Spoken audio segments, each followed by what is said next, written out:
سفر کے دوران ہمارے ایک اور مخلص ساتھی تھے، گاڑی میں بیٹھے تھے، کہنے لگے میں نے ابکری میں پڑھا کہ جو بندہ رات کو سوتے وقت 33 بار یا رزاق پڑھے گا اور اٹھتے وقت بھی یا رزاق پڑھے گا، اس کے لیے رزق کے دروازے کھول جائیں گے۔ کہا لاک ڈاؤن کے درمیان سب کے کاروبار بند، بالکل بند، ہر چیز ختم، میں نے یہ عمل کیا،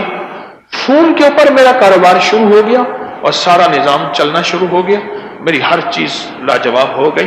میں صرف سوتے وقت 33 بار پڑھتا تھا یا رزاق،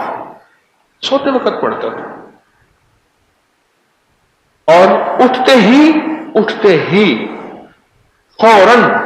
یعنی آنکھ کھلتے ہی فوراً 33 بار پڑھتا تھا یا رزاق، بس کام ہو گیا بہتری۔